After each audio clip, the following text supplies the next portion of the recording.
अस्सलाम वालेकुम नाज़रीन, प्रोग्राम अंदर की बात मुज़म्मिल सौरवैदी के साथ आपकी मेज़बान इकरा रियाज़ आप सबको प्रोग्राम में खुशामदीद कहती है। और अस्सलाम वालेकुम सर, क्या हाल है आपका? वालेकुम सलाम, बिल्कुल ठीक। आप सुनाएँ कैसी तबीयत है आपकी? मैं ठीक हूँ, अल्लाह पाक का शुक्र है। सर, प्रोग्राम का आगाज़ करेंगे नहायत ही मस्बत खबर के साथ। तो डोनाल्ड ट्रंप अमरीकी सदर की जानिब से अफ़गानिस्तान में दहशतगर्दी के खिलाफ ताउन पर पाकिस्तान का शुक्रिया अदा किया गया है। तो इसको आप कैसे देखते हैं?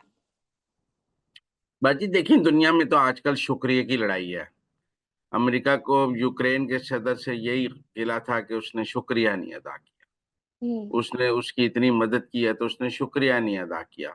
तो हुँ, हमें ट्रम्प का शुक्रिया अदा करना चाहिए कि उसने हमारा शुक्रिया अदा किया। अगर ना करता तो हम क्या कर लेते? लेकिन इस शुक्रिया के 2-3 पहलू हैं।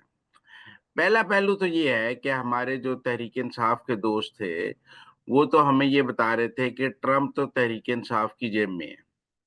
और पाकिस्तान में ट्रम्प ने इमरान खान के अलावा किसी के साथ काम करना ही नहीं है। और ट्रम्प ने मौजूदा हुकूमत और मौजूदा एस्टेब्लिशमेंट मतलब शहबाज शरीफ, आसिम मुनीर को तो मुँह ही नहीं लगाना। कोई राब्ता ही नहीं करना, कोई इनसे ताउन ही नहीं करना, बल्कि इनकी बैंड बजा के रखनी। और ये कहा जाता था कि ट्रम्प ही इमरान खान को जेल से निकालेगा। अब जब हम पूछते थे कि अभी तक ट्रम्प ने नहीं निकाला, तो वो कहते थे वो यूक्रेन में बिज़ी है, वो गाज़ा में बिज़ी है। ज़रा-सा बस फ़ारग होगा ना, तो पहला काम उसने हुँ। यही करना है कि उसने इमरान खान को अडयाला से बाहर निकालना है। फिर जो हमारे दोस्त अमेरिका में बैठे लॉबिंग कर रहे हैं इमरान खान के लिए, और जो खुद को अमेरिका का चैंपियन कहते हैं और जो हमें बताते हैं अपने वीलॉग्स में कि अमेरिका की फॉरेन पॉलिसी तो वो बना रहे हैं। वो भी हमें ये बता रहे थे कि अमेरिका तो आसिम मुनीर पर पाबंदियाँ लगाने लगा है, पाकिस्तान के फौजी जर्नैलों पर पाबंदियाँ लगाने लगा है और ऐसे की तैसी फेरने लगा है इन सब की। तो एक मंज़रनामा तो ये था। उस मंज़रनामे में एक ऐसे खिताब में जो ट्रम्प ने स्टेट ऑफ अपना पहला सदारती खिताब था, ये ऐसा ही खिताब है जैसे उनका पार्लियामेंट से एक सालाना खिताब होता है हर सदर का, जिसमें वो अपनी पॉलिसी बताता है। उसमें उन्होंने पाकिस्तान का शुक्रिया अदा कर दिया है। तो हमारे तहरीक-ए-इंसाफ के दोस्तों के तो आप देखें ना, वो तो आज सारे सियासी यतीम ही हो गए हैं। सारा दिन इस खिताब पर उनकी सियासी यतीमियत जो है वो काबिल-दीद रही है। आप देखें उनके अंदर एक सकता तारी हो गया है और वो होश में नहीं है इस खिताब के बाद से। ना वो इस खिताब की तारीफ़ कर सकते हैं और डरते-डरते ट्रम्प की बुराई कर भी नहीं कर सकते। वो ऐसे फँस गए हैं कि हालाँकि देखें ट्रम्प ने दे दिया धोखा और अब ट्रम्प हो गया मीर जाफ़र और मीर सादिक, और अब इन्हें चाहिए ट्रम्प के खिलाफ भी ट्रेंड चलाएँ और ट्रम्प को भी बुरा-भला कहें, लेकिन डरते हैं ट्रम्प से। शहज़ाद अकबर साहब ने ट्वीट किया है बड़ा अजीब-सा, जिसमें उन्होंने कहा है कि अगर ये इस दहशतगर्द के एवज़ अगर वो आफ़िया सिद्दीकी ले लेते तो ज़्यादा अच्छा था। और उन्होंने कहा है कि जी जो दहशतगर्द अमेरिका भेजा गया है, उसको अदालत में पेश नहीं किया गया और अदालत में पेश किए बगैर ही अमेरिका भेज दिया गया है, जो बड़ी कानून की खिलाफ-वर्ज़ी कर दी गई है। वो हुँ। तनकीद उन्होंने भी पाकिस्तान पर की है, ट्रम्प पर करने की हिम्मत नहीं थी उनकी। और मैं आज देखता रहा हूँ वो शहबाज गिल साहब भी जो हैं, वो वज़ीर-ए-आज़म पाकिस्तान के ट्वीट पर तनकीद कर रहे थे कि उन्होंने ट्रम्प का शुक्रिया क्यों अदा किया है। ओ माम्यो ट्रम्प नूं पुछो जिन्हें पाकिस्तान की तारीफ़ की है, शहबाज शरीफ का की कसूर है, जिसने शुक्रिया अदा किया, उसने तो शुक्रिया के जवाब में शुक्रिया अदा किया है। इनको तकलीफ़ है कि शहबाज शरीफ ने ट्रम्प का ने जो शुक्रिया अदा किया, उसके जवाब में थैंक्स क्यों बोला, शुक्रिया क्यों अदा किया है। तो ज़रूरत इनकी ट्रम्प को कुछ कहने की नहीं थी। गुस्सा फिर पाकिस्तान ते एस्टैब्लिशमेंट ते कड्ढी जा रहे सन कि अपने आप को ना किसानी बिल्ली खंभा नोचे वाली बात है। हुँ। लेकिन बहरहाल जो सारा ड्रामा पिछले 1 साल, 1.5 साल से ट्रम्प ड्रामा था पाकिस्तान में, उसका ड्रॉप सीन हो गया। पूरा 1 साल अमेरिका में इंतखाबी मुहिम रही और पूरा 1 ट्रंप साल को पकड़ा गया यूट्यूबर्स की जानिब से सर। पाकिस्तान में ये बताया जाता रहा कि ट्रम्प आ गया तो पाकिस्तान में दोबारा रजीम चेंज हो जाएगी और ट्रम्प आते ही नई हुकूमत ले आएगा, मौजूदा हुकूमत को निकाल देगा। अब मुझे तो लगता है कि ट्रम्प जो है वो जूतियों के लिए डोनाल्ड लू से भी बुरा हो गया। हुँ। मतलब आप समझे ना, इनको चाहिए ट्रम्प का नाम भी डर्टी हैरी रख दें। क्योंकि इनके लिए तो अब ट्रंप भी डर्टी हैरी हो गया, डोनाल्ड लू हो गया, जो और क्या हो गया ट्रंप इनके लिए कि उसने शहबाज शरीफ और आसिम मुनीर का शुक्रिया अदा, किसका शुक्रिया अदा किया? हुकूमत पाकिस्तान का। हुकूमत पाकिस्तान कौन है? शहबाज शरीफ और आसिम मुनीर। तो हम्म। शहबाज शरीफ और आसिम मुनीर का शुक्रिया अदा किया। एक तो मेरे ख्याल में ट्रम्प ड्रामे का ड्रॉप सीन हो गया। अभी चंद दिन पहले भी जो टाइम्स में आर्टिकल लिखा था इमरान खान ने, उसमें उन्होंने ट्रम्प की बहुत तारीफ की थी और बार बार ये कहा था कि ट्रम्प को पाकिस्तान के हालात में मुदाखलत करनी चाहिए। वो फवाद चौधरी साहब उसके बाद ये कहते थे कि इमरान खान ने ट्रम्प को मुदाखलत का दावत देकर दुरुस्त किया है, बिल्कुल ठीक किया है। तो अब मैं ये कह रहा हूं कि अगर ट्रम्प को मुदाखलत का दावा दे रही थी पीटीआई, बार बार दे रही थी, चंद दिन पहले टाइम में आर्टिकल लिखा था, तो आज पीटीआई की सियासत का तो जनाजा ही निकल गया ना। सियासी यतीम हो गए, सियासत का जनाजा निकल गया। अब्बू ने फिर गद्दारी कर दी। एक तो हमारे तहरीक इंसाफ के दोस्तों का के साथ ये बड़ा होता है, जिसको अब्बू बनाते हैं वही अब्बू इनके साथ गद्दारी कर देता है। इन्होंने बाजवे को अब्बू बनाया, बाजवे ने गद्दारी कर दी। इन्होंने ट्रंप को अब्बू बनाया, ट्रंप ने गद्दारी कर दी। ये जिसको अब्बू बनाते हैं वो इनके साथ गद्दारी कर देता है। अब ये कोई नया अब्बू तलाश करें, पुराने दो अब्बू तो इनके रिडंडेंट हो गए हैं। मैं बहरहाल यहाँ पर आपसे एक बात पाकिस्तान। करना चाहूंगी हम्म, कि देखें, अब पाकिस्तान की तारीफ हुई है ट्रंप की जानिब से, और जो ट्रंप की जानिब से पहले कहा गया था कि जो हमारा असले अफगानिस्तान में, हम इसको वापस लेंगे। और हमने देखा बार बार कि जो जो अफगानिस्तान की जानिब से हमले किए गए, दहशतगर्दाना हमलों में अमरीकी साख्ता जदीद असलहा इस्तेमाल हुआ। अब तो जब ट्रंप ने तारीफ कर दी है पाकिस्तान की, तो आपको क्या लगता है कि कितनी जल्दी जो है ये असलहा अफगानिस्तान से अमेरिका वापस ले जाएगा और पाकिस्तान में फिर इसके इफेक्ट सामने आएंगे, दहशतगर्दी कम होगी? नहीं, मैं नहीं समझता। एक तो ये दहशतगर्द दिया, ये अफगान शहरी था, ये पाकिस्तानी शहरी नहीं था। पहली हम्म। बात ये समझें, ये अफगान शहरी था जो हमने उनके हवाले किया, ये अफगान। दूसरी बात ये है कि मेरा नहीं ख्याल अमेरिका वो असला लेने पाकिस्तान अफगानिस्तान आएगा। अफगानिस्तान। और मुझे नहीं लगता कि अमेरिका जो है इस वक्त अफगानिस्तान पे कोई बमबारी करेगा। अमेरिका ने बस इमदाद बंद करनी थी, कर दी। और अमेरिका उनके साथ माशी ताल्लुकात ही खत्म करेगा। वो अमेरिका बहुत सारे मुल्कों के साथ कर रहा है, सिर्फ अफगानिस्तान के साथ तो नहीं कर रहा। लेकिन एक काम बिल्कुल ठीक हो गया इससे। देखिए, पाकिस्तान अगर अब अफगानिस्तान पर सर्जिकल स्ट्राइक्स करता है और अफगानिस्तान के अंदर, जैसे ये बन्नू वालों के जो हुआ है, इस तंजीम के हेडक्वार्टर खोस्त में बताया जा रहा है और उसके ट्रेनिंग कैंप्स खोस्त में बताए जा रहे हैं, इस तरह अफगानिस्तान में जहां पाकिस्तान मुखालफ कैंप हैं और पाकिस्तान मुखालफ वहां पर सरगर्मियां हो रही हैं, वहां वहां पाकिस्तान जाके सर्जिकल स्ट्राइक्स कर सकता है। और उन सर्जिकल स्ट्राइक्स को अब अमेरिका की हिमायत हासिल होगी। और पाकिस्तान ने अपना सर्जिकल स्ट्राइक्स के लिए एक मुकदमा बना लिया है। वैसे तो तुरखम के बॉर्डर पर पिछले एक हफ्ते से लड़ाई जारी है और काफी जानी नुकसान भी है। पाकिस्तान और अफगानिस्तान के दरमियान ताल्लुकात खराब हैं, बहुत ज्यादा खराब हैं। ऐसे में मुझे हम्म। लगता है कि पाकिस्तान अब जो है, जो अफगानिस्तान के खिलाफ वसी तर सर्जिकल स्ट्राइक्स की तरफ जा सकता है और वहां हम्म। पर बड़ी ज्यादा सर्जिकल स्ट्राइक्स करके तमाम ठिकाने जो हैं अंदर जाके, उन पहले भी हमने एक दो सर्जिकल स्ट्राइक्स की हैं, लेकिन उसको हमने इस तरह ओन नहीं किया या उस पर इस तरह नहीं किया। लेकिन आप एक और बात देखें कि हम्म। 4 मार्च को अमेरिका के नेशनल सिक्योरिटी एडवाइजर ने इसहाक डार को शुक्रिया का फोन किया, पाकिस्तान ने कोई खबर लीक नहीं की। म्यूनिख में इस दहशतगर्द को हवाला करने के हवाले से मुज़ाकरात हुए, पाकिस्तान ने कोई खबर लीक नहीं की। उसके बाद उन्होंने आसिम मनीर से इसके बारे में बात की, पाकिस्तान ने कोई खबर नहीं लीक की। और पाकिस्तान ने बाकायदा मुज़ाकरात करके, बाकायदा अमरीका, ऐसा नहीं है कि कोई एक कॉल पे ये दहशतगर्द अमरीका के हवाले कर दिया है कि जी वो फोन आया तो दे दो दे दो दे दो, ऐसा नहीं है।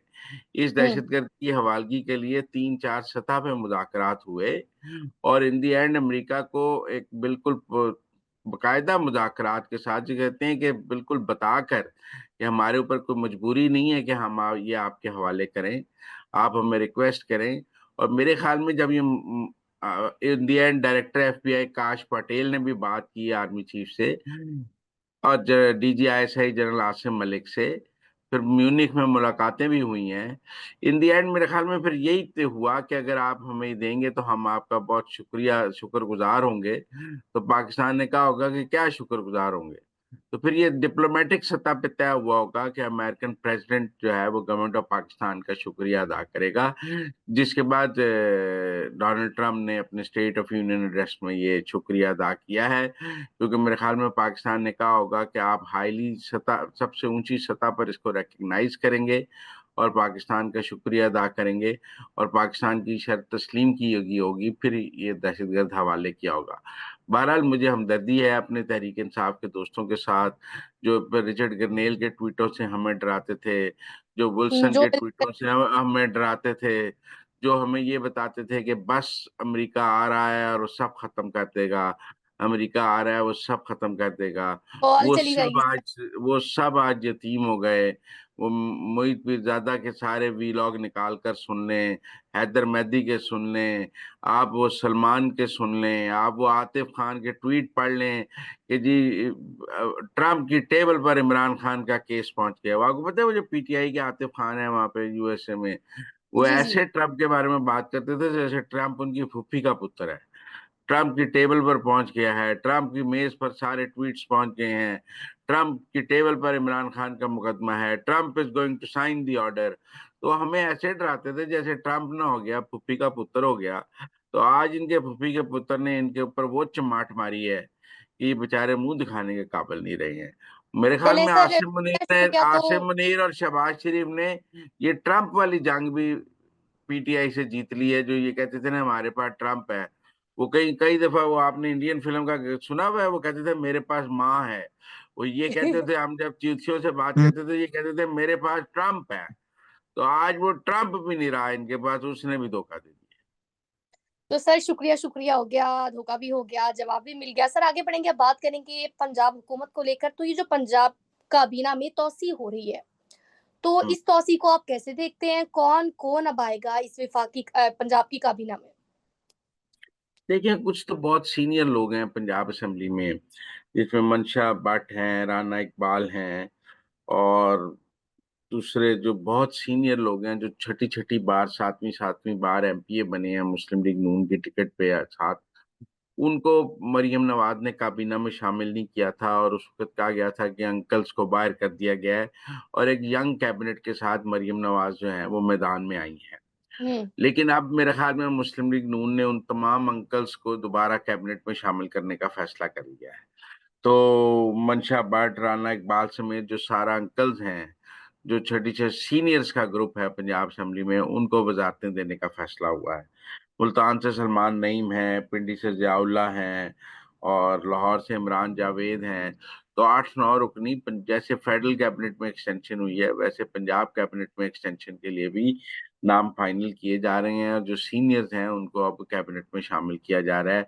और मरियम के साथ एक सीनियर टीम भी अब काबीना में साथ उनके आने के लिए तैयार है। इस हवाले से स्क्रूटनी हो गई है, नाम नवाज शरीफ तक पहुंच गए हैं। कुछ लोग कह रहे हैं हफ्ते, कुछ कह रहे हैं इतवार, कुछ कह रहे हैं पीर। हम कोई फाइनल दिन तो नहीं दे सकते, फिर लोग कल को कहेंगे आपने दिन दिया। लेकिन बहुत जल्द पंजाब काबीना में तौसीक का हलफ भी होने जा रहा सर आगे बढ़ेंगे, बात करेंगे। पैगाम पहुंचा दिया गया है सलमान अकरम राजा की जानिब से, जो खान साहब ने दिया था मौलाना को। और पैगाम में ये कहा गया है कि हम चाहते हैं कि मौलाना हमारा साथ दें। तो आपको क्या लगता है कि मौलाना साथ देंगे पीटीआई का? और दूसरी बात यहाँ पर ये ऐड करना चाहूंगी कि पीटीआई की जानिब से कहा गया ईद के बाद हम ऑपोजिशन के साथ मिलकर मुल्क भर में एहतजाज करेंगे। तो आपको क्या लगता है, ये एहतजाज की कॉल जो है, ये भी बाकी कॉल्स की तरह फ्लॉप होगी, या क्या पता ये कॉल है। डाइल हो जाए? वैसे वैसे तो बुशरा बीबी ने उस दिन तारीख पर सबको कहा कि अडियाले के बाहर एहतजाज करें। जब तक हम्म। आप अडियाला जेल के बाहर रोजाना एहतजाज नहीं करेंगे तब तक अडियाला जेल के अंदर के मामला ठीक नहीं होंगे। अब देखें ना जी, वो जेल में बैठे वालों का ही तो ये ख्याल है कि बाहर हजारों लोग आए और जेल का दरवाजा खुले और हमें बाहर निकाल के ले जाएं। जैसे बुशरा बीबी ने 26 नवंबर को कोशिश भी की है। इससे पहले आलिया हमजा ने अडियाला के बाहर कैंप लगाने का भी ऐलान किया था, लेकिन कोई उनके साथ अडियाला के बाहर कैंप लगाने के लिए तैयार नहीं हुआ। अगर कोई एहतजाज करना है केपी के अंदर तो हुकूमत को उस पर क्या एतराज है? कोई एक आध जलसा लाहौर फैसलाबाद करना है, हुकूमत को उस पर भी कोई एतराज नहीं है। एतराज किस चीज पे है? एतराज हम्म। है कि जब आप केपी से इस्लामाबाद की तरफ या पूरे मुल्क से इस्लामाबाद की तरफ चढ़ाई करते हैं और ये कहते हैं कि हम इस्लामाबाद डी चौक जाएंगे और सारा कब्जा कर लेंगे। अगर आप डी चौक आने की कॉल ना दें और किसी इनफरादी शहरों में एहतजाज करें तो मेरा नहीं ख्याल हुकूमत को उससे कोई मसला होगा। और शायद पंजाब में तो अब तहरीक इंसाफ इस पोजीशन में भी नहीं है कि कोई बड़ा एहतजाज कर सके। गवर्नमेंट ने उसको अब टैकल करने के काफी रास्ते निकाल लिए हैं और अब वो पंजाब में एक ऐसा माहौल है कि कंटेनर लगाए बगैर भी सब कुछ हैंडल हो जाता है। लेकिन केपी के अंदर एहतजाज करना चाहती हैं तो बड़ा मुश्किल होगा कि आप केपी के अंदर जलसा करें और मौलाना फजल रहमान की सदारत में करें। मतलब आप अंदाजा लगाएं कि केपी में पीटीआई का जलसा हो और गंडापुर भी स्टेज पे हो और मौलाना फजल रहमान की सदारत हो। मुझे तो ये मुमकिन नजर नहीं आता। और मौलाना को अंदाज को चाहिए क्या, मौलाना को चाहिए कि केपी की स्टेज उनको मिले। पंजाब की स्टेज में मौलाना को क्या एतराज हो सकता है? मौलाना का तो होगा कि अगर पेशावर में जलसा है, स्वाबी में जलसा है, मर्दान में जलसा है और उसकी सदारत मौलाना के पास है और पीटीआई सारी मौलाना की सदारत में बैठी है, तो मौलाना को तो ये सूट करता है। लेकिन क्या ये पीटीआई को सूट करता है? लिहाजा बहुत सारे इफ्स एंड बट्स हैं। पीटीआई को क्या चाहिए? पीटीआई को मौलाना की ताकत चाहिए इस्लामाबाद पर चढ़ाई करने के लिए। लेकिन अगर मौलाना इस्लामाबाद पर चढ़ाई करने के लिए तैयार नहीं, और तो फिर पीटीआई के को उनका क्या फायदा है? लिहाजा मेरे ख्याल में अभी पीटीआई और मौलाना की शादी में बहुत सारी शराइत तय होना बाकी हैं। ये इतनी आसान बात नहीं है। तो सर ये बात तो होगी, अब बात करेंगे आखिर में बनू हमले को लेकर। अफसोसनाक हमला हुआ था और पाकिस्तानी अफवाज ने शाना बशाना खड़े होकर अवाम के साथ सर इस हमले को नाकाम बनाया। तो अब मैं आपसे जानना चाहूंगी कि जैसा कि दहशतगर्दी एक बार फिर से सर उठा रही है और पाक फौज डट कर मुकाबला कर रही है, अब अगली हिकमत अमली क्या बनाई जाएगी जिससे कि हम मजीद हमलों को रोक सके? देखिए, मैंने पहले भी कहा है कि ईरान और अफगानिस्तान पाकिस्तान के लिए ट्रबल्ड एरिया है। जब तक ईरान और अफगानिस्तान के अंदर दहशतगर्दों के जो ठिकाने हैं वो खत्म नहीं होते, तब तक पाकिस्तान में अमन नहीं हो सकता। पाकिस्तान में अमन करने के लिए हमारे इन दो हमसायों को दहशतगर्दों को पनाह देनी बंद करनी। पहले मरहले में मेरे ख्याल में अफगानिस्तान में तो सर्जिकल स्ट्राइक्स की जा सकती, लेकिन जैसे जैसे तेहरान पर और ईरान पर दुनिया के दरवाजे महदूद होंगे और अमेरिका की और ईरान की जो है वो तो हमें सख्ती और कशीदगी देखने को मिलेगी, तो पाकिस्तान ईरान से बात करने की बेहतर पोजीशन में होगा कि आप ये दहशतगर्दी के ठिकानों की मदद बंद करें, वरना इस मौके पर हम आपको तंग कर हम्म। सकते हैं। मेरे ख्याल में अभी पहले मरहले में तो अफगानिस्तान से निपटा जाएगा और हम्म। अफगानिस्तान में सर्जिकल स्ट्राइक्स करनी चाहिए भी और मुझे लगता है हो भी जाएंगी। बाकी फिर आगे ईरान वाला मामला एक ट्रिकिश मामला है कि ईरान में अभी सर्जिकल स्ट्राइक्स नहीं हो सकती, लेकिन ईरान के साथ क्या किया जाएगा वो आगे जाके देखा जाएगा। तो नाज़रीन, ये थी आज के अंदर की बातें। आपसे मुलाकात होगी अगले प्रोग्राम में। हमें तब तक के लिए दीजिए इजाज़त। अल्लाह ने के बाद।